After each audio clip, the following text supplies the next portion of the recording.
Touchdown, Pittsburgh. Pickett to Pickett. 1, 2, 3, let's go. They ties James Harrison.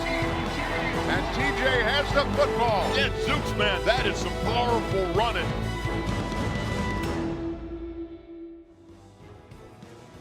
Welcome to the matchup presented by Unibet. Alongside Dale Lolley and Matt Williamson of SNR's The Drive, I'm Rob King. Thanks very much for getting you ready for the 2-1 Steelers taking on the 1-2 Houston Texans. We're coming to you across the Steelers social media platforms as the Steelers hit the road to NRG Stadium for a 1 o'clock start, looking to do more of what they've done the last couple weeks, Dale. That's make splash plays offensively and defensively, part of the reason they've won their last two games. Yeah, a couple of 70-yard plus pass plays in both games.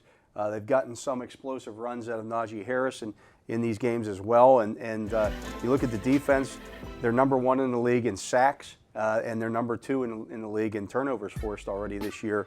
And that includes a game against the 49ers where there wasn't a lot of that kind of stuff. So they've really turned it on here in the last 2 weeks, and they need to continue doing that against this Texans team. Fewest amount of splash plays on offense last year for the Steelers, and already 270-plus. The only team in the NFL with 270-plus touchdown passes. Yeah, how about it? And some long runs as well. As you mentioned, last year was a real problem creating explosive plays. Such a high percentage of their touchdowns had to come close to the goal line, and it's just hard to live that way in this league. I mean, they were very good at sustaining long drives last year, but that's a fine line. And then on defense, kind of as Dale mentioned, last year they were best in the league in interceptions, great, but they were last in the league in fumble recoveries. They're second-level guys, very few splash plays. And by Steeler standards, they were down with sacks. Well, that looks like it's changing. Well, the Steelers are getting ready to take on a Texans team that is 12-40-1 in their last three games. They are coming off a victory, a surprising lopsided victory over Jacksonville. First win for D'Amico Ryans, their head coach. First win for their number one pick, C.J. Stroud, the number 2 overall pick in the draft at the quarterback position. So as we look at the matchups, we're going to start with the Steelers offense versus the Texans defense. And my matchup is to run the football. The running game has been the key to what the Steelers have done offensively over the last couple of years, beginning with the latter half of last season. In this last game against Vegas, they weren't great running the ball, but they did have a season-high 31 rushing attempts, a season-high 105 yards. They stuck with the run. It got them in manageable situations. It helped them keep drives alive. And in this game, when I look at a guy like Will Anderson, Matt, who they traded a lot of draft capital to get, third overall, this is the kind of guy that can ruin your plans with a strip sack or creating something defensively. So if you can run the football, maybe take a little of Will Anderson out, but also do what you do best offensively. And then that's my key for this game.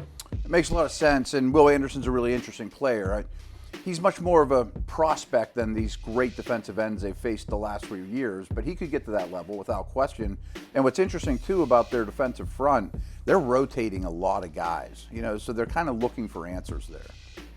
Yeah, and I think, if you look at this Texans defense, it's actually worse against the run than the Raiders were going into that game a week ago. So this is a team that you should be able to run the football against. It's a 4-3 defense. They don't do a lot there. The second-level guys are a little light, so try to run the football at them and see if you can possess the football a little bit. Well, I'd like to think it's all going to start there, at least for now, with the Steelers. We'd love to see the passing game blossoming more, but I think we saw this past week, Dale, leading into your key, that if you can run the ball, maybe that frees up things for Pat Freiermuth. It does, and if you look at this Houston defense, they're allowing an 85% completion percentage to opposing tight ends, and they played the Ravens in week 1 without Mark Andrews. So it's 17 catches in 3 games thus far to opposing tight ends. So use Freiermuth. We saw last week he's very successful when you can do that play action stuff using the tight end. It usually frees him up. Their linebackers are inexperienced guys. They've got rookie Tuotu is starting on the inside. You get Blake Cashman is one of the other ones. He's a second-year guy or third-year guy. He's a young guy as well. So take advantage of some of those young linebackers and see if you can get Freiermuth loose a little bit. Yeah, I couldn't agree more. And his target numbers and production are down, through 3 weeks. But they did spike a little bit last week. And the middle of the field, Kenny's been very productive throwing there as well. High accuracy percentage. So I think Freiermuth's in store for a big one. And overall, in general, Kenny Pickett's 108.5 quarterback rating last week against Vegas, by far the highest of his young career. So maybe that's something he can continue to utilize against the Texans. And I think we all look at this matchup, Matt, and think the Texans might have to do something extraordinary in order to win the game. Last week against Jacksonville, they won the turnover battle 2-0. That proved to be big. And they made plays in special teams with a blocked field goal attempt and a kickoff return for a touchdown by Andrew Beck, the heaviest player to ever return a kickoff for a touchdown in NFL history. So that's your key. The special teams, you have to at least, have a draw here? Win the special teams? Special teams, hidden yardage, things that don't always show up on the scoreboard. Like you mentioned, Jacksonville missed a kick, and then they had another one blocked. That's the same thing as turning the ball over. I mean, you're handing them the ball sometimes, at really good field position, let alone scoring on special teams like they did. With all respect to the Texans, they are an upstart team. They're young, as you mentioned. First win for the head coach, first win for the quarterback. And good for them for winning that game in Jacksonville. But Jacksonville lost it as much as the Texans took it. And you can't allow that to happen with hidden yardage, penalties, things like that. Yeah, you have to win in the margins against teams like this. You can't lose it there. And that's what Jacksonville did. I mean, that's essentially about a 17-point swing there when you start adding in missed field goals. You give up a kick return touchdown. You saw the field goal block there gave the Texans the ball at the Jacksonville 40. I mean, those are huge plays in a game and huge momentum swings. You can't do that against a team like this. And no reason really to believe, especially over the last two games, to think that the Steelers won't be good. And Presley Harvin very good, has been phenomenal, and Chris Boswell has been Chris Boswell. He's been terrific for the Steelers. And Austin looks like a real find as a returner as well. So there's been a lot of turnover with the core special teamers. A lot of those guys, Benny Snell, et cetera, aren't with the team anymore, but it looks like they have a really good nucleus there too as well. All right, it is time for our Yins Chat regular season challenge, and if you're keeping track at home, and hopefully you're not, two guys are 1-0, and I'm 0-1. All right, so you guys are 1-0, and I'm 0-1 for the challenge. So each week, answer Steelers trivia and make game day picks for a chance to win signed helmets, jerseys, footballs, or even a trip to the 2024 NFL Draft. New this season, doubling. Answer the day's questions correctly and get double the points. Log into the Steelers mobile app now and play for a chance at this week's prize, which is a mini helmet signed by Pat Freiermuth. And now the question, over/under receiving yards for this week, 20.5. Okay. You guys went first last week. I'm going first this week, and I'm taking the over. Well, this Not was saying you have to disagree. This is one of my keys to the game. This was my key to the game here. Yes, over. So you're going over as well. Twice that number. Couldn't agree more. Yeah. It just seems like a very low number, especially against the defense they're facing. All right, we all think it's going to go over for Pat Freiermuth, so we all agree. Yes. Right? So, we're all in agreement. Well, I'll still be a game behind you guys going into next week's show. All right, up next, we're going to shift our focus from the offense to the Steelers' key matchups on defense as we continue to get you ready for the Steelers and Texans here on the matchup presented by Unibet.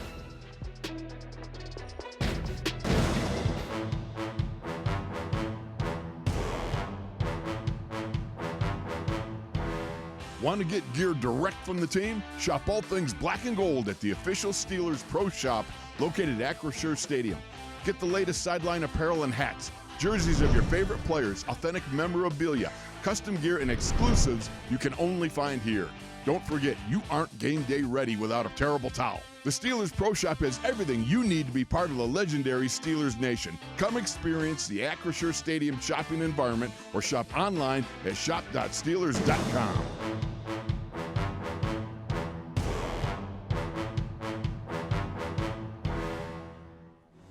Welcome back to the matchup presented by Unibet alongside Dale Lolley, Matt Williamson. You can listen to him on SNR The Drive. You probably do, and if you don't, you definitely should. I'm Rob King. Thanks for being with us.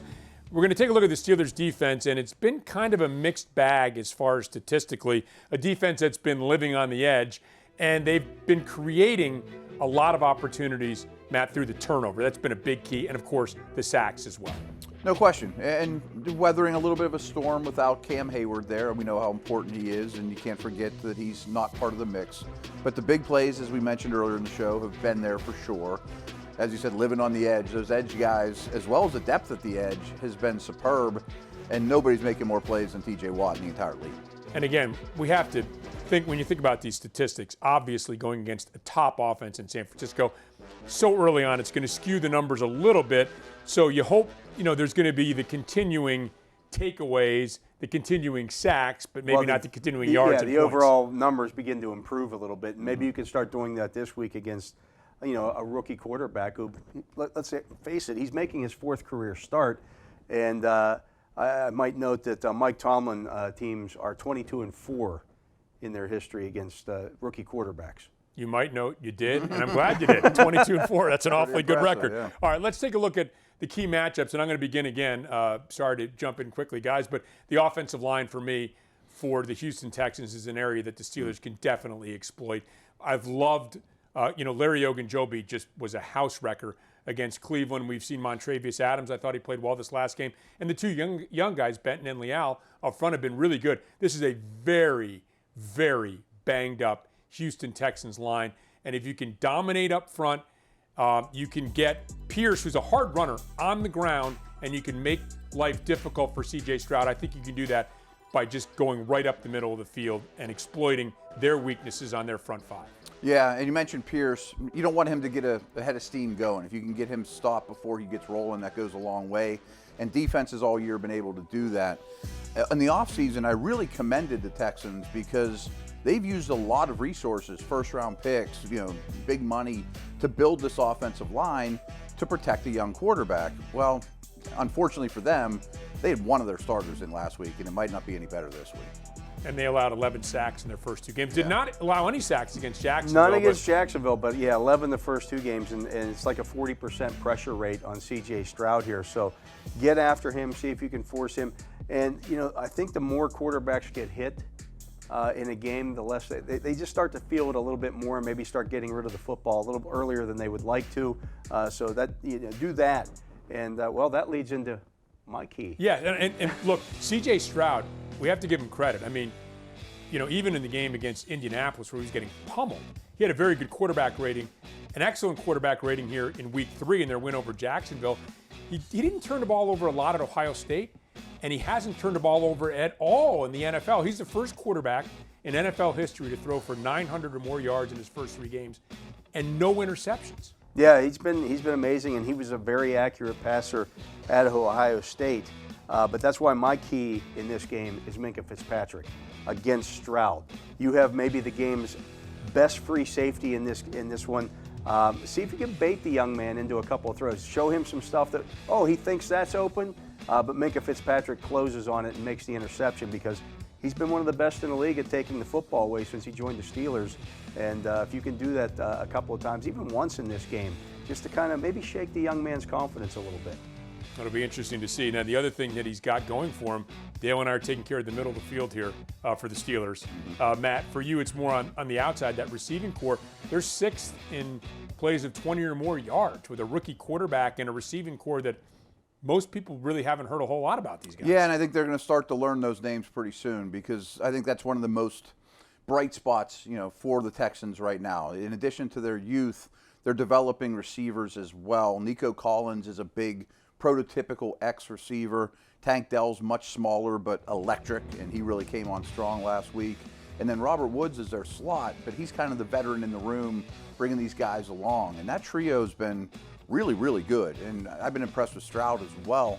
And we've known, the Steelers have given up some big production to stud receivers. I don't think any of these guys are on Davante Adams level yet, but they're trending the right direction. And that is going to be a key, right? Because the Steelers have faced top receivers, and you can explain that away. Say, okay, Davante Adams, we understand, right? We understand why some of these guys are having big numbers, but it can't continue. Yeah, you can't live like that. I mean, you can't say, well, we're going to go into this game knowing that Davante Adams is going to catch 13 balls for 170 yards. That's not a good recipe for success. So if you can start taking away some of that stuff, again, maybe get some more pressure on them. And you mentioned the downfield throws. To get those downfield throws, you have to have time to do it. So if the edge guys can affect that and force the ball out a little more quickly, it makes it difficult to get the ball down the field. Well, 3 weeks ago, the sky was falling after the loss to San Francisco. Now the first place Pittsburgh Steelers, the leaders in the AFC North, hitting the road to take on the Texans. That game coming your way at NRG Stadium at 1 o'clock on Sunday. For Dale Lolley and Matt Williamson, I'm Rob King. Thanks for watching this edition of The Matchup, presented by Unibet. Touchdown, Pittsburgh! Pickett to Pickett. Hang ties James Harrison. And TJ has the football. Yeah, Zooks, man, that is some powerful running.